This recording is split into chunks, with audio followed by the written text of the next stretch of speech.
noite nessa casa de amor, casa da doce querida irmã Maria Angélica, e vamos aproveitar bastante essa oportunidade, nos tornando receptivos, tranquilos, serenos, buscando deixar por essa horinha nossos problemas lá fora, para facilitar o trabalho da espiritualidade amiga, que já cuida de nós desde que nós aqui chegamos. Então vamos nos serenar, nos tranquilizar e aproveitar muito esse momento. Nós queríamos agradecer ao nosso querido amigo Afrânio, que vai fazer a palestra de hoje, agradecer ao Luiz, como sempre, com seu piano maravilhoso, que ajuda tanto na harmonização da casa. Tem alguém chegando à casa pela primeira vez? Sejam todos muito, muito bem-vindos, sintam-se amparados, envolvidos pela doce irmã Maria Angélica e toda a sua equipe espiritual. E esperamos sempre que essa seja a primeira de muitas outras vezes. Se precisarem de alguma informação, basta procurar o pessoal do Colete Vermelho. Bom, agora nós pedimos primeiramente a todos que, por favor, desliguem os celulares. Só deixem no Vibracol aqueles que tiverem alguma possível emergência, porque atrapalha muito a todos nós. Vamos, preferencialmente, desligar os celulares. Agora nós vamos para os avisos principais e os pedidos importantíssimos. Sem esses pedidos, a gente não consegue tocar a nossa casa, que é tão harmoniosa, tão boa, ajuda tantas pessoas, e a gente vive da colaboração de cada um de nós aqui. Então, a gente começa agradecendo a ajuda constante de todos e destacamos que a contribuição financeira de cada um, dentro de suas possibilidades, é essencial para a manutenção da nossa casa. Lembrando a todos que aqueles que não puderem contribuir financeiramente, pensem positivamente, façam uma oração para que a gente consiga realizar os objetivos traçados. Nós temos um curso novo, curso Jesus à Atualidade. Esse curso na Barra, às terças-feiras, às 9h30. O início das aulas será dia 4 de agosto e as matrículas estão abertas no site. Então, aqueles que ainda não estão estudando, que é muito importante nós estudarmos e depois trabalharmos. Então, aqueles que ainda não estão, aproveitem essa chance, se matriculem nesse curso que com certeza vai ser muito útil. Nós estamos precisando de achocolatados, sustagem e biscoitos. Isso para as crianças dos braços sociais do SEMA, que são o Lara 1 e o Lara 2. Precisamos também de louças, jogos de pratos, xícaras para o brechique. Retiramos móveis novos ou em bom estado no Recreio na Barra. Se alguém que tiver um móvel que vai ser trocado ou que não queira mais usar, só avisar a gente que a gente vai lá, pega, com a maior humildade, traz para cá e dá destino. A gente precisa muito. Irradiação. Encarnados. Aquele papelzinho ali da irradiação, que quando a gente entra no SEMA, a gente vai botar o nome das pessoas que estão doentes, das que faleceram. Os encarnados, nós devemos colocar um nome em cada papel, o nome completo e o endereço da pessoa que queremos incluir na irradiação. Se a pessoa for desencarnada, podem ser vários nomes no mesmo papel. E os suicidas, há uma caixinha específica para os nomes dos suicidas. Basta o nome completo, mais nada. A gente sempre pede aqui que todos frequentem a livraria, a cantina, a biblioteca e o brechique, porque são realmente fontes de renda para a nossa casa, fontes importantíssimas. Então, cada vez que a gente vai na cantina, compra uma lasanha, compra uma o que for, num livro, a gente está ajudando muito a casa, porque nós somos muitos. Então, um pouquinho de cada um a gente consegue ir adiante. Mas vamos ter essa consciência de comprar, vai comprar um livro, compra aqui, dá de presente. É um presente maravilhoso e ajuda muito a nossa casa. E nós, todo ano, fazemos a rifa de um carro. E esse ano não será diferente. Vai ser um Fiat Mobilike 0 km 2626, modelo básico, pintura sólida, ar direção, vidros e travas elétricas. O sorteio será dia 31/10/2026. O valor do bilhete é R$ 280. Como temos muitos bilhetes e para que todos possam concorrer e ajudar, voltamos ao parcelamento em até 7 vezes. Aproveitem e não fiquem de fora dessa, garantindo seus números. O regulamento está no mural da secretaria. Então, R$ 280, às vezes você não pode dar, pô, divide com os grupos de trabalho, com a família. Vamos tentar chegar a esse número para ajudar na rifa, né, do carro. E a nossa tradicional festa junina vai ocorrer em agosto, dia 8 de agosto, de 10 às 21 horas. Venha celebrar conosco um dia de muita alegria, confraternização e diversão. Os ingressos custam R$ 15. Nós estamos sempre, né, precisando de trabalhadores. A casa cresce, cresce. Aqueles que quiserem se dispor a trabalhar na festa junina, será um prazer muito grande. Precisamos de trabalhadores para festas juninas, doações em dinheiros, comidas típicas e prendas. Todos aqueles que quiserem participar podem dar uma prenda, dar um salgadinho, um doce. É uma festa maravilhosa, a gente tem churrasco, é um dia de muita confraternização. Muitas vezes nos trabalhos aqui diários, a gente passa aqui um pelo outro, um abraço, mas não tem oportunidade de conversar um pouquinho. E esse dia é muito agradável. Nós queremos também agradecer a todos que colaboraram com a campanha dos cobertores, que foi encerrada e, como sempre, um sucesso. Graças a Deus, todas as nossas campanhas têm tido muito sucesso. Bom, são 6h56, nós vamos ouvir mais um pouquinho de piano.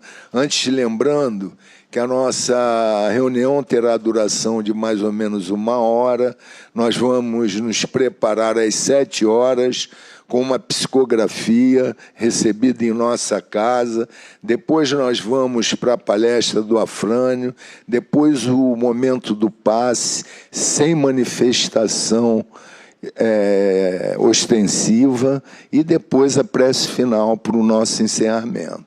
Então, pedimos ao Luiz. Já está.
Vamos à nossa mensagem, psicografada em nossa casa no dia 7 de julho de 2026. Gratidão a Jesus.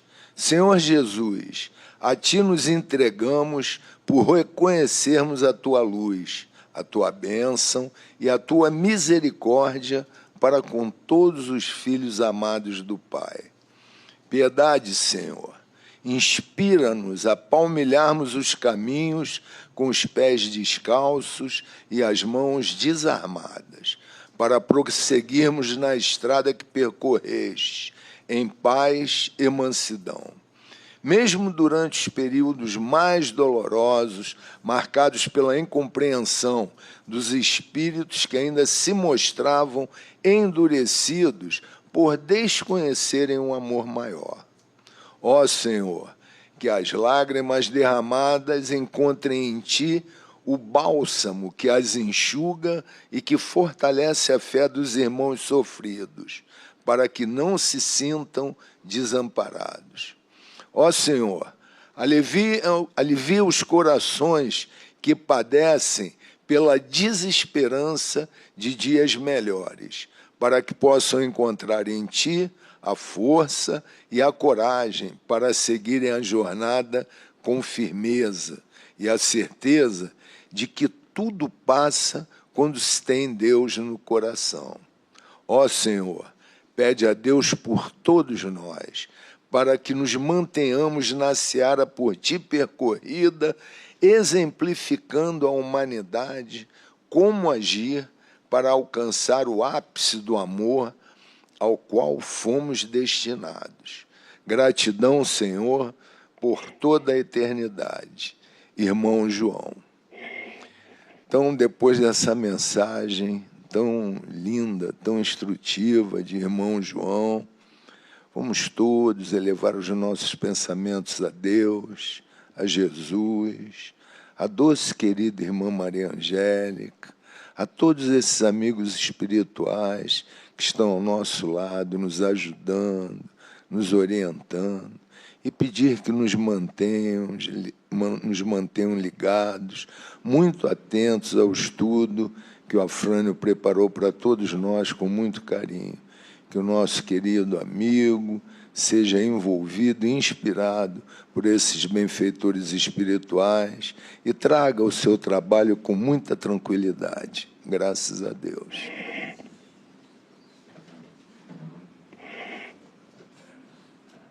Boa noite a todos.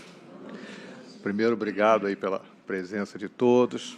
Agradecer também a oportunidade que a casa nos dá de poder vir aqui, né, trocar um pouco as ideias com vocês, a gente conversar um pouquinho sobre essa doutrina que traz tantas respostas, tantos esclarecimentos para a gente, que tanto nos auxilia no dia a dia. Realmente é um prazer muito grande a gente poder estar aqui e dividir isso com vocês.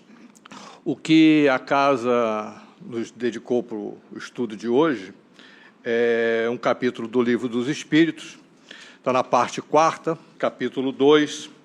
Vamos falar das questões que vão da 958 até a 982, das penas e gozos futuros.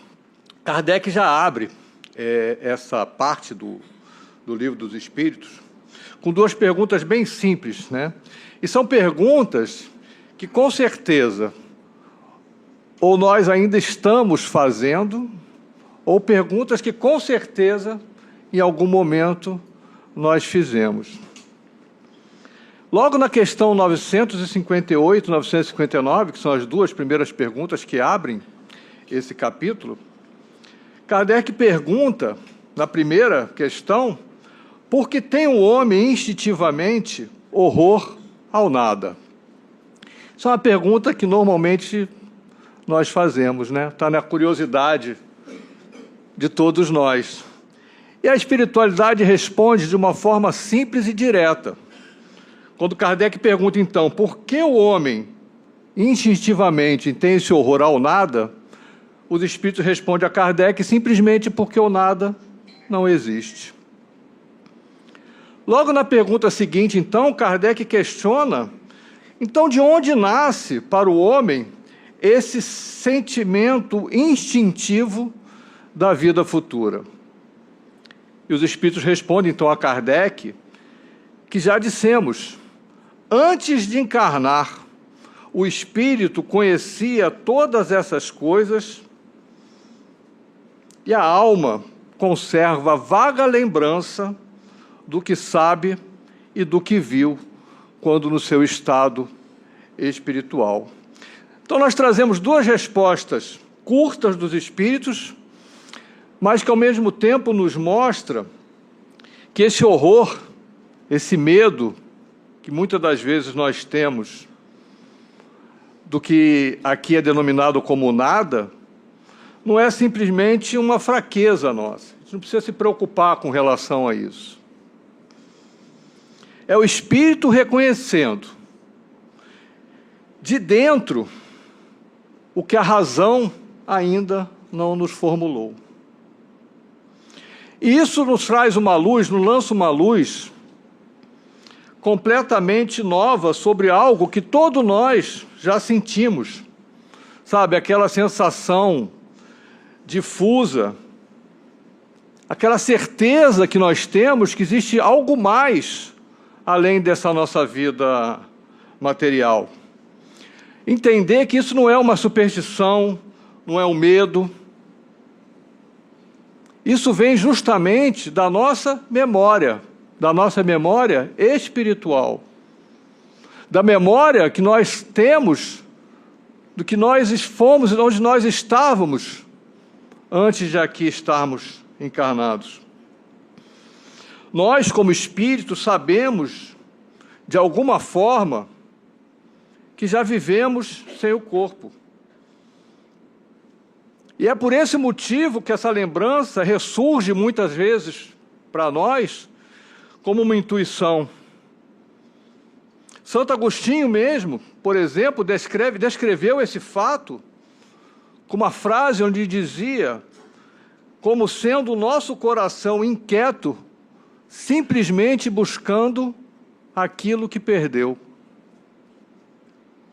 Mas Kardec e os espíritos não foram os primeiros a relatar esse fato. Antes de entrarmos nos itens seguintes do Livro dos Espíritos, que virão a seguir no estudo de hoje, vamos verificar e mostrar que as perguntas que Kardec, aqui são respondidas, as perguntas de Kardec que são feitas, não são novos questionamentos. Essa questão sempre esteve presente na vida de todos nós, de todo o período da humanidade. A intuição que a alma sobrevive ao corpo e, principalmente, essa certeza, ou essa intuição, vamos falar assim, de que esse nada não existe. Essa voz, essas perguntas e essas respostas já ressoam entre nós há muitos séculos, em várias culturas, tradições,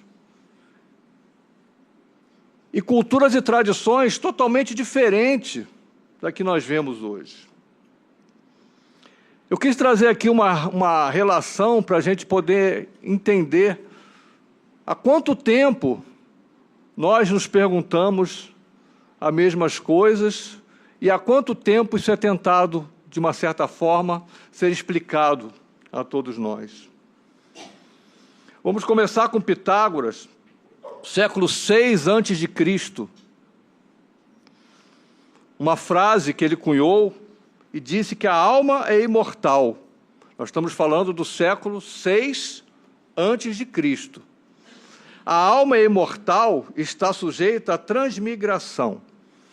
Ela migra de corpo em corpo ao longo de sucessivas existências. Isso, inclusive, é uma das sínteses do pensamento de Pitágoras. Sócrates, século V a.C., condenado à morte e forçado a tomar um veneno, a cicuta, muito impressionou a todos os presentes na época, segundo relatos de Platão, pela calma e a tranquilidade e que ele se entregou ao cumprimento dessa pena. E Sócrates então disse o seguinte: o filósofo não acredita que a alma possa se confundir no nada após a morte. E antes de tomar a cicuta, ele ainda disse: tenho muita esperança de provar que a alma é imortal. Então a gente vê, da mesma forma que Pitágoras, Sócrates também já tinha essa certeza da imortalidade da alma. Avançando mais um pouco, Platão, que relatou todas essas passagens de Sócrates, lógico, também se rende à mesma questão e diz que o corpo dissolve-se, mas a alma é totalmente indissolúvel, ou quase. Ele diz que é muito mais provável que ela não pereça com a morte do corpo. E se nós formos trazer os ensinamentos de Jesus, quantas vezes Jesus trouxe também essas questões da imortalidade da alma para todos nós? Se a gente for citar aqui todas essas passagens, há palestras que nem acaba hoje. Mas foram vários ensinamentos que Jesus trouxe para a gente. No Evangelho de Mateus, está escrito que Jesus disse que não temais os que matam o corpo e não podem matar a alma. E mais duas passagens, agora no Evangelho de João, Jesus disse: eu sou a ressurreição e a vida. Quem crê em mim, ainda que morra, viverá. E disse mais, na casa do meu Pai há muitas moradas, e vou preparar-vos um lugar. Então, cada vez mais vai ficando mais fácil da gente entender, compreender e aceitar essa questão da imortalidade da alma. Algum tempo depois, século IV, V depois de Cristo, Santo Agostinho também veio, de várias formas, reafirmar isso. No livro 1 de Confissões de Santo Agostinho, ele traz que o conhecimento, fizeste no Senhor para ti, e o nosso coração ainda inquieto, enquanto não descansar em ti. Falando da imortalidade da alma, Santo Agostinho então nos diz que o conhecimento só pode existir em um ser vivo e que a alma humana vive, portanto, para sempre. Mais uma passagem de Santo Agostinho, quando ele diz que o viver em plena felicidade, olha só, o viver em plena felicidade não é próprio dessa vida mortal, e só o será quando aparecer a imortalidade. E a gente pode trazer também Chico, através do espírito André Luiz. A gente vai encontrar essa passagem no livro Obreiros da Vida Eterna. Aliás, toda a obra de André Luiz é um ensinamento sobre isso, é uma reafirmação sobre todas essas questões, a partir do momento que Chico consegue trazer, pelas palavras de André Luiz, todas essas informações que são realidade para nós, não poderia ser de outra forma. Mas André Luiz traz lá em Obreiros da Vida Eterna, dizendo que ninguém morre. O aperfeiçoamento prossegue em toda parte. A vida renova, purifica, eleva os quadros múltiplos de seus servidores, conduzindo-os vitoriosamente vitoriosa e bela a união suprema da divindade. Nessas obras, André Luiz mostra, inclusive que esse trabalho, essa evolução é contínua, é constante. Mesmo nós estando desencarnados, mesmo nós estando na erraticidade, nós continuamos trabalhando, continuaremos servindo, se assim for, né, do nosso merecimento, mas a vida vai continuar ativa. Nesse mesmo livro, André Luiz traz que uma existência é um ato, um corpo, uma veste, um século, um dia, e uma morte, um sopro renovador. Palavras belíssimas trazidas por André Luiz através de Chico Xavier. Numa das frases de Chico, ele diz que a morte é simples mudança de veste. Somos o que somos. Depois do sepulcro, não encontramos senão o paraíso ou o inferno criados por nós mesmos.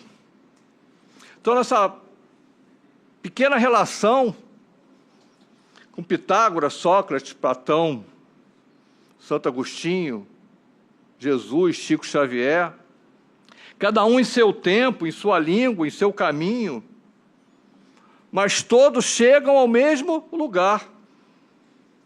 A afirmação que o nada não existe. Essa afirmação que essa alma, esse espírito sobrevive. E é a partir dessa intuição universal que Kardec parte, nesse capítulo 2, dessa parte 4ª do Livro dos Espíritos. Logo na questão, vamos retornar um pouquinho,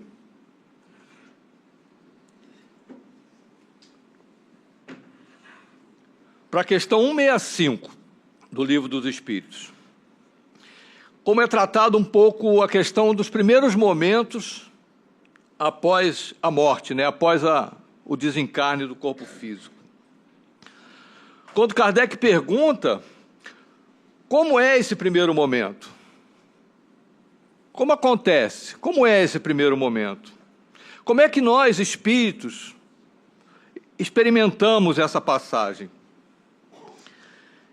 Kardec pergunta se o conhecimento do Espiritismo, né, nós estamos conhecendo essa doutrina, nós estamos aqui estudando essa doutrina, se o conhecimento do Espiritismo exerce alguma influência sobre essa duração, uma duração mais longa ou mais curta, ou menos longa, como ele fala, dessa perturbação do nosso desencarne. E olha o que os espíritos respondem. Uma influência muito grande, porque o espírito já antecipadamente compreendia a situação.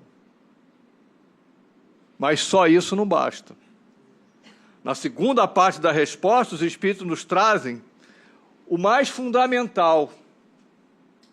Nós aqui temos o quê? A teoria. Nós temos o estudo.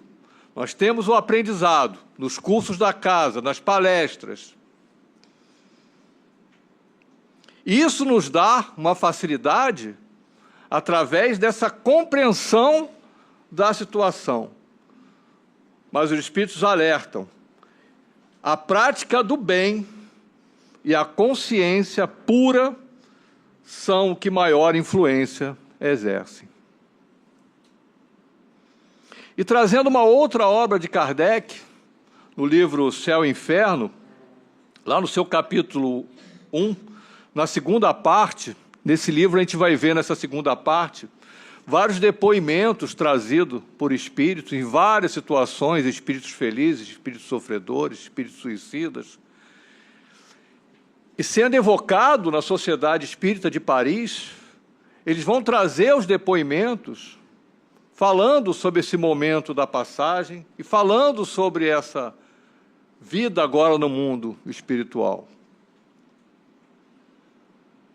Mas logo no primeiro capítulo dessa parte 2, Kardec descreve o seguinte, é que a confiança na vida futura não exclui os temores quanto à passagem desta para outra vida. Que muitas pessoas não temem a morte em si mesmo, mas sim o momento da transição. Sofre-se ou não nessa passagem, né? A gente vai sofrer ou não vamos sofrer nessa mudança, nessa transição? E é por isso, como Kardec diz, que nós nos inquietamos, e com razão, porque ninguém foge à lei fatal dessa transição. É a única coisa certa que nós temos, quando aqui mergulhamos na matéria, é que um dia nós retornaremos. Um dia nós voltaremos para a nossa origem. Podemos, Kardec ainda diz, podemos dispensar-nos de uma viagem neste mundo, né? A gente pode desistir de uma viagem, não pode? A gente pode agendar uma viagem e desistir da viagem. Menos essa. Ricos ou pobres, todos terão que fazê-la. E por mais dolorosa que seja, nem a posição, nem a fortuna poderão suavizá-la. Então, nesse depoimento, a gente tem 3 elementos que são essenciais. Essa perturbação, ela é variável, pode durar horas, meses, às vezes até anos. Aqueles que se identificaram com o estado futuro, enquanto ainda viviam, provavelmente são os que menos tempo permanecem nessa perturbação e nessa confusão inicial. No livro Céu e Inferno, são várias evocações que são feitas, vários tipos de espírito, como eu já disse, mas logo no início existe uma evocação trazida no livro de um espírito chamado Senhor Sasson. É interessante, é logo o primeiro espírito a ser evocado pelo livro Céu e Inferno. Ele era um frequentador da Sociedade Espírita de Paris, então ele tinha o conhecimento da doutrina, ele trabalhava na sociedade junto com Kardec. E interessante, ele já vinha com processo de doença já de 1 ano. Ele já tinha noção que o momento do desencarne dele, esse momento da passagem estava próximo, e ele solicita então aos médiuns que o evoquem logo após o seu desencarne. E essa evocação é feita ainda antes do sepultamento dele, onde ele já estava apto e pronto a responder às perguntas. E aí o que os médiuns perguntam a ele é o seguinte: ao fim de quanto tempo recobraste a lucidez das ideias? Então, quanto tempo demorou para que o senhor Sasson recobrasse a lucidez? E ele responde que ao fim de 8 horas. Apenas 8 horas após o desencarne, ele já tinha feito a passagem e já estava pronto respondendo às perguntas. Deus, repito, deu-me uma prova de sua bondade, julgando-me mais digno do que eu merecia.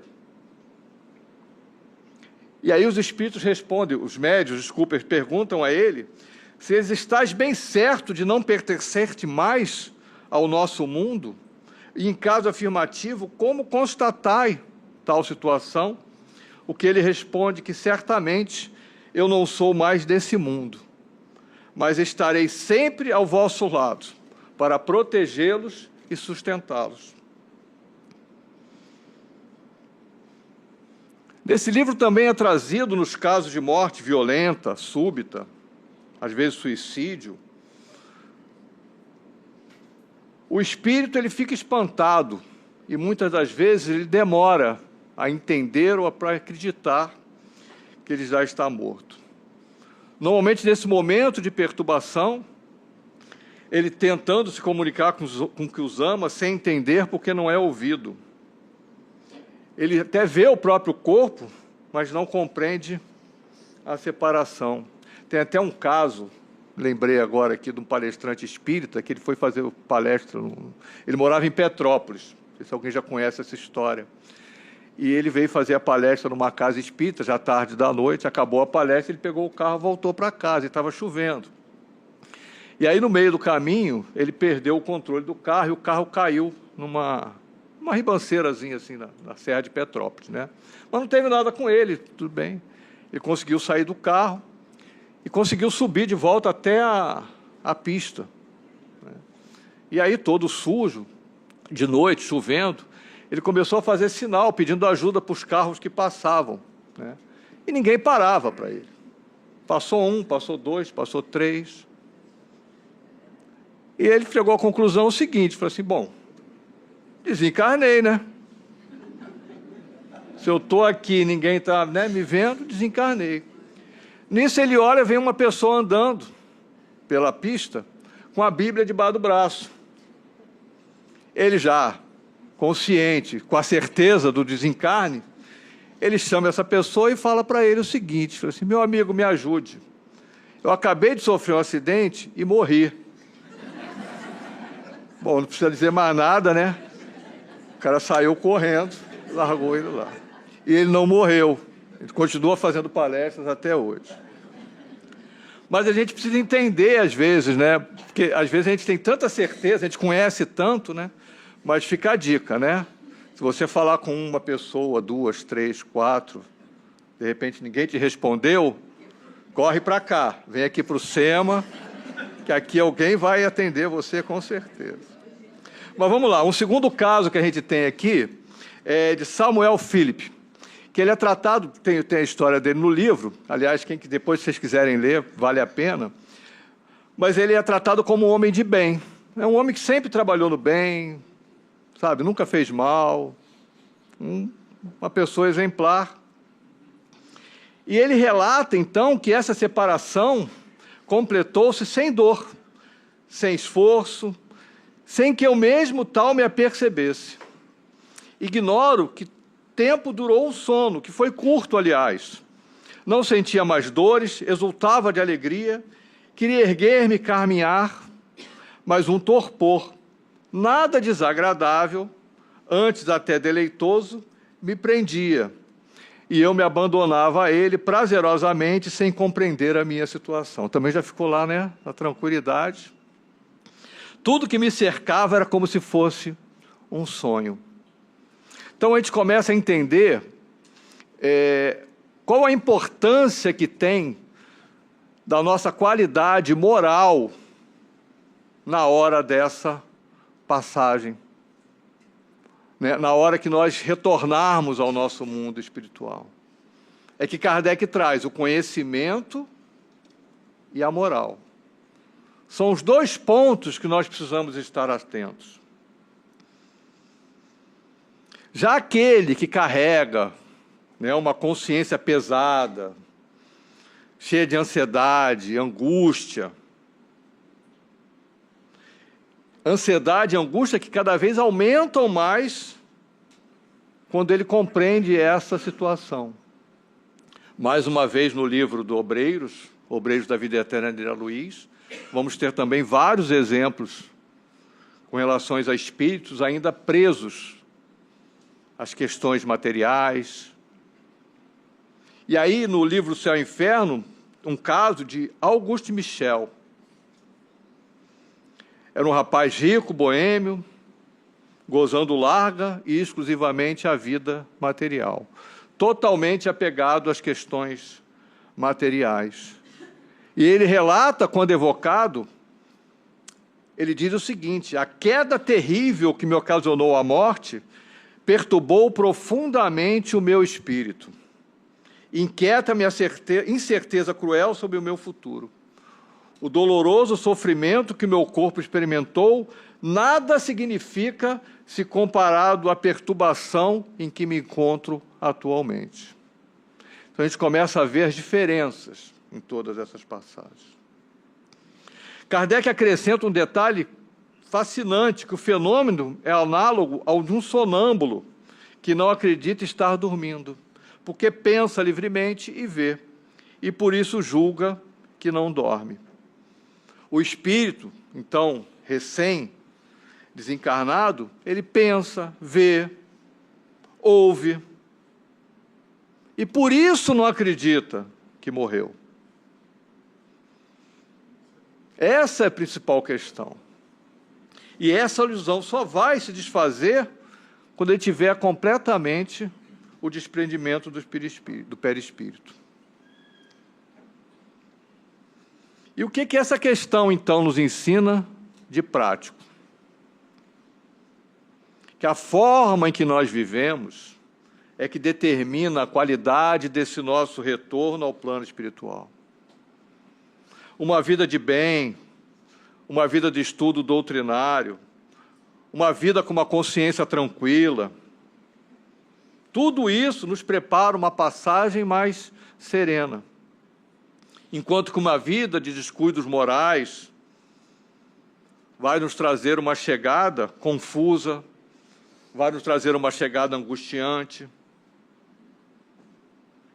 Porque a morte, essa passagem, não muda o que nós somos. Ela apenas revela o que nós éramos. As questões continuam as mesmas. Voltando lá para o nosso estudo, então, da questão 960 a 962, Kardec, então, pergunta aos espíritos de onde se origina a crença com que deparamos entre todos os povos nas existências das penas e recompensas por vindouras. Né? Porque a gente sabe que várias religiões também tratam a questão da vida após a morte. E os espíritos respondem sempre, é sempre a mesma coisa. O pressentimento da realidade trazida ao homem pelo espírito nele encarnado. Independente se nós temos uma religião, se nós seguimos alguma religião, esse pressentimento, essa memória espiritual vai estar sempre junto com a gente. E aquela vozinha vai ficar sempre falando com a gente sobre isso. Porque sabei o bem, não é debalde, que uma voz interior vos fala.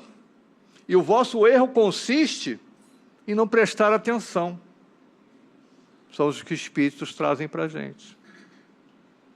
Então, Kardec diz que essa crença aparece em todos os povos. E, de fato, aparece. Mas cada tradição a expressa e a entende de forma diferente. Por exemplo, se nós formos tratar do hinduísmo, um dos sistemas mais antigos a sistematizar a imortalidade da alma.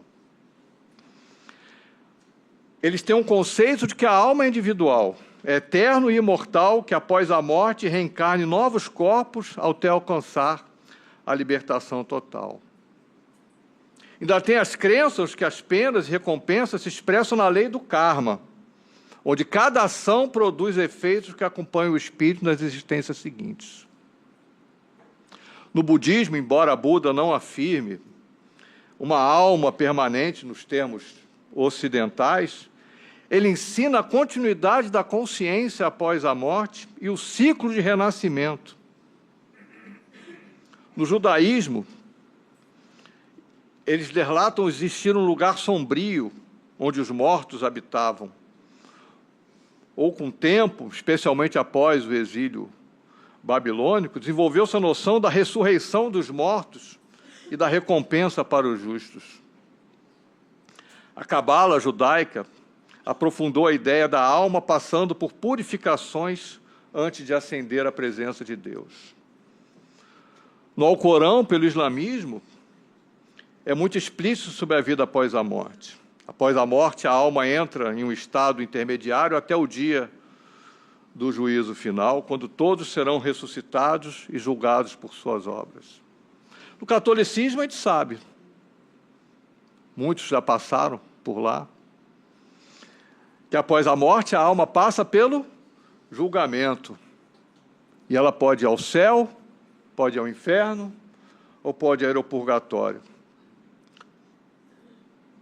O purgatório, em especial, é a resposta católica à questão da purificação. E Kardec, até no livro Céu e Inferno, ele reconhece como uma das instituições mais racionais da tradição religiosa. Então, a gente passou por várias, existem outras, mas a gente passou por várias religiões em que todos eles falam da existência após a morte. Mas o Espiritismo, a nossa doutrina espírita, ela confirma e sistematiza o que os demais tradições simplesmente intuíram.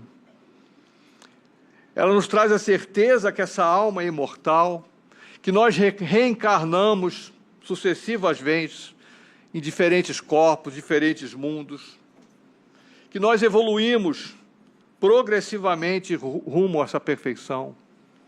Essa doutrina nos mostra que as penas e recompensas não são impostas por um juiz externo. Ela nos mostra que são consequências naturais e educativas das escolhas do espírito, que ele experimenta tanto no plano físico quanto no plano espiritual. Essa doutrina nos mostra que o progresso é uma lei universal e que nenhuma alma está condenada para sempre.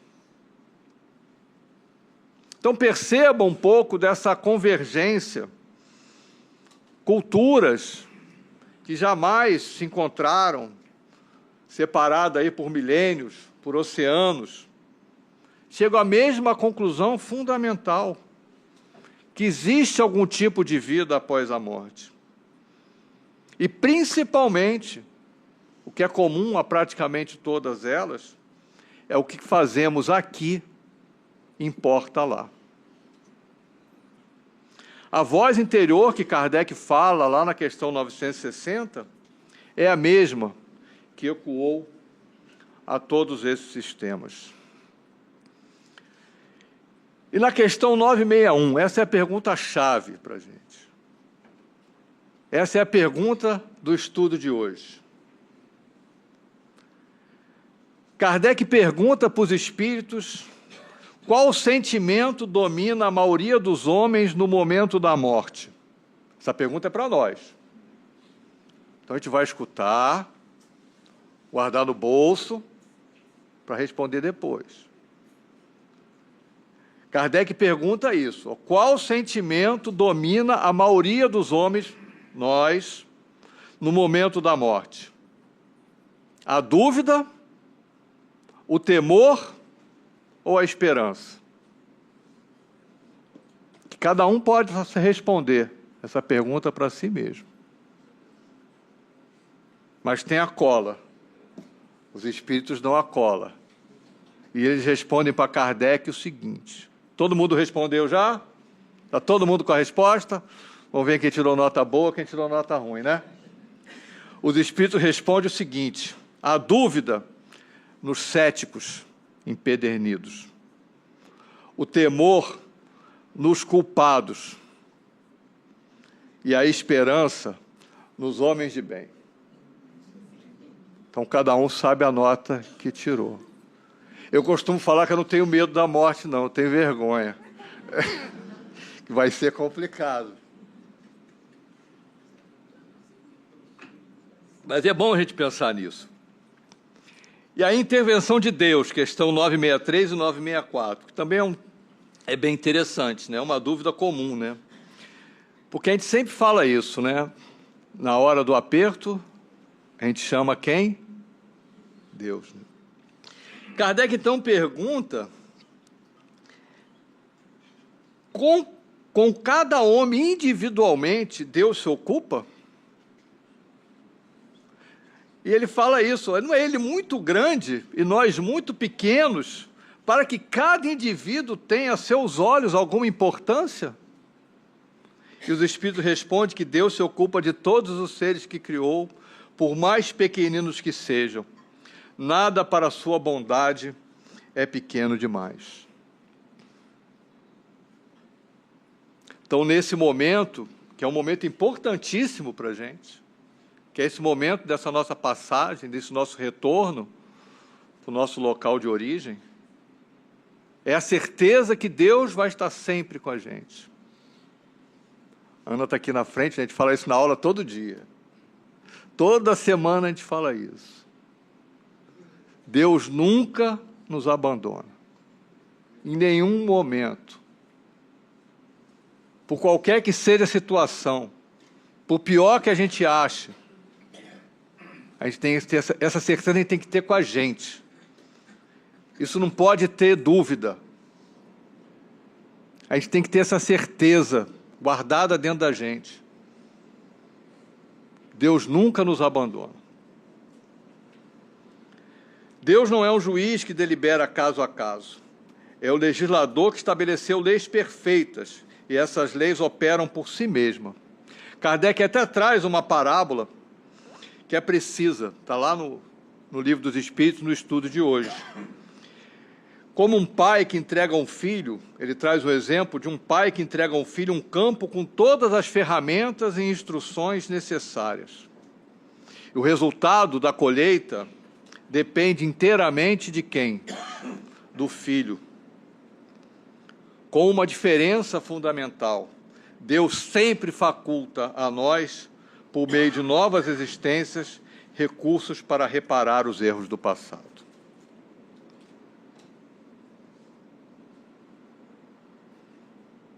E aí, na questão 980, já chegando no nosso final, é uma das passagens mais belas dessa parte, onde Kardec pergunta se o laço de simpatia que une os espíritos da mesma ordem constitui para eles uma fonte de felicidade. Isso traz acho que uma leveza e uma calma para a gente, essa resposta dos espíritos. Quando ele responde que os espíritos entre os quais a recíproca simpatia para o bem encontram na sua união um dos maiores gozos, visto que não receiam vê-la turbada pelo egoísmo. Olha só, que formam no mundo inteiramente espiritual uma família pela identidade de sentimentos, consistindo nisso a felicidade espiritual. Que na afeição pura e sincera que cada um vota aos outros, que é, por sua vez, objeto. Tem eles um manancial de felicidade, porquanto lá não há falsos amigos, nem hipócritas. Já caminhando para o final, na última pergunta, Kardec pergunta se será necessário que professemos o espiritismo e creamos nas manifestações espíritas para termos asseguradas a nossa sorte na vida futura. Então, nós aqui já estamos todos garantidos? E os espíritos respondem o seguinte: se assim fosse, seguir-se-ia que estariam deserdados todos os que não creem, ou que não tiverem ensejo de esclarecer-se, o que seria absurda. Por quê? Porque Deus cuida de todos nós. Só o bem assegura a sorte futura. Ora, o bem é sempre o bem, qualquer que seja o caminho que a ele conduza. Essa resposta, ao mesmo tempo que ela é libertadora, ela é exigente. Ela liberta porque derruba qualquer exclusivismo. Nenhuma doutrina tem monopólio sobre essa salvação. Exigente porque retira qualquer atalho. Não é a crença que salva, é o bem que se pratica. Isso confirma o que vimos nas religiões, nas questões 960. Cada religião, cada tradição, a seu modo, chegou a essa verdade essencial, que o bem é sempre o bem, qualquer que seja o caminho que a ele conduz.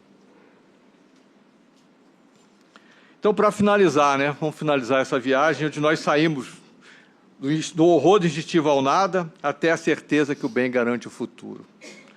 Tem um texto que eu gosto muito, muitos aqui já conhecem, mas vale a pena a gente ler de novo, que diz o seguinte: quando observamos na praia um veleiro afastar-se da costa, navegando o mar adentro, impelido pela brisa matinal, estamos diante de um espetáculo de beleza rara. O barco vai ganhando o mar azul e nos parece cada vez menor. Não demora muito e só podemos contemplar um pequeno ponto branco na linha remota e indecisa onde o mar e o céu se encontram. Quem observa o veleiro assumir na linha do horizonte, certamente exclamará: já se foi. Terá sumido, evaporado? Não, certamente. Apenas o perdemos de vista. O barco continua do mesmo tamanho e com a mesma capacidade que tinha quando estava próximo de nós. Continua tão capaz quanto antes de levar ao porto o destino as cargas recebidas. O veleiro não evaporou, apenas não podemos mais ver. E talvez no exato instante que alguém diz, já se foi, haverá outras vozes mais além a afirmar, lá vem o veleiro. Assim é a morte. Quando o veleiro parte, levando a preciosa carga de um amor que nos foi caro, e o vemos subir na linha que separa o visível do invisível, dizemos, já se foi, mas apenas o perdemos de vista. O ser que amamos continua o mesmo, sua capacidade mental não se perdeu, suas conquistas seguem intactas, conserva o mesmo efeito que nutria por nós. Nada se perde, a não ser o corpo físico de que não mais necessita do outro lado. E é assim que, no mesmo instante em que dizemos, já se foi, no mais além, outro alguém dirá feliz, já está chegando. Uma boa noite, muita paz a todos.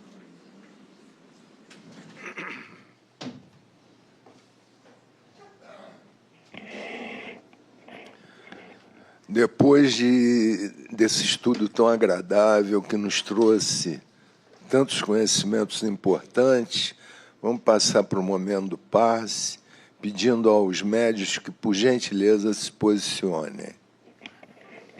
Lembrando a todos que esse é um momento muito pessoal, onde nós devemos nos ligar a Deus, a Jesus, a doce querida irmã Maria Angélica, e pedir as coisas importantes que realmente estejamos precisando.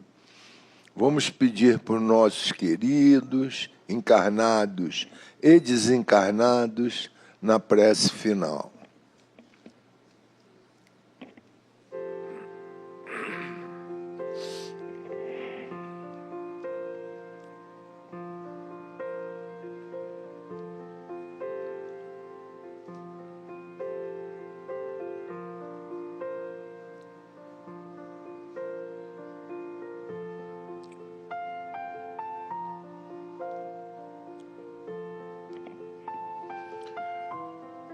Ligados aos mentores, vamos iniciar o passe, graças a Deus.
envolvidos então por tantas vibrações amorosas que nos envolvem, e com muita alegria nos corações, vamos juntos agradecer a Deus, a Jesus, a doce querida irmã Maria Angélica, a todos esses benfeitores espirituais que estiveram conosco na reunião desta noite, e pedir que sejamos capazes de caminhar em paz, com serenidade, com tranquilidade.